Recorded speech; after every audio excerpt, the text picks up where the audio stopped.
ఎవడో కూతురిని చంపిండట. నాన్నే చిన్నారిని చంపేశాడు. బావిలోకి ఎత్తిపడేసి హత్య చేసిన తండ్రి తనకు పుట్టలేదన్న అనుమానంతో దారుణమట. అనంతపురం జిల్లా నార్పలలో ఘటన. మీరు ఆ పోలికలు చూస్తే తండ్రి ఇద్దరు సేమ్ ఉన్నారు, ఆయుస్ కానీ ఇవి కానీ. వాడు చూడు నాకు పుట్టలేదని అనుమానంతో చంపేసిండు. మరి ఫోటోలు దిగిండో అంత బాగానే ఉంది. వాడు తాగిండో మరి ఏం చేసిండో. ఇగో ఎంత దారుణం చూడండి.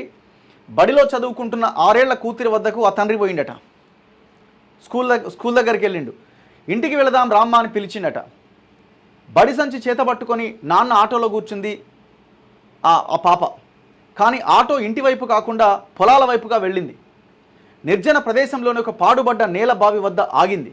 ఇక్కడికి ఎందుకు నాన్న అని అడిగితే ఈత నేర్పిస్తానమ్మా బావిలో దూకు అన్నాడు. వద్దు నాన్న భయమేస్తుంది అని ఆ పాప మొరాయించింది. ఎంత చెప్పినా నాన్న వినలేదు. దాదాపు అరగంట పాటు ఏడుస్తూ భయపడుతూ అక్కడే కూర్చుంది. కానీ అనుమానపు పొరలు మద్యం మత్తు కమ్ముకున్న అతడి కళ్లకు కన్న కూతురి భయం కనిపించలేదు. పాపను ఎత్తి బావిలో పడేశాడు. ఆ తర్వాత ఏమీ ఎరగనట్టుగా ఇంటికి వెళ్ళాడు. తన కూతురిని ఎవరో కిడ్నాప్ చేశారని డ్రామా మొదలుపెట్టాడు. పోలీసులకు ఫిర్యాదు చేశాడు. అనుమానం వచ్చి తమదైన శైలిలో విచారిస్తే తానే బావిలో తోసేశారని అంగీకరించాడు. ఈ అమానవీయ ఘటన అనంతపురం జిల్లా నార్పల మండల కేంద్రంలో జరిగింది. నార్పల కొత్త బస్టాండ్ కాలనీకి చెందిన గణేష్కు 8 ఏళ్ల క్రితం అమలతో వివాహం జరిగింది. వీరికి కూతురు పావని ఓ కుమారుడు ఉన్నారు. 2 సంవత్సరాల నుంచి గణేష్ భార్యపై అనుమానం పెంచుకున్నాడు. వ్యసనాలకు బానిసై దొంగతనాలు చేసేవాడు. భారీగా అప్పులు చేసేవాడు. డబ్బుల కోసం భార్యను వేధించేవాడు. ఆమెకు వివాహేతర సంబంధం ఉందని, పావని తనకు పుట్టలేదని అనుమానించేవాడు. అందుకే కూతురిని చంపేయాలి అని అనుకున్నాడు.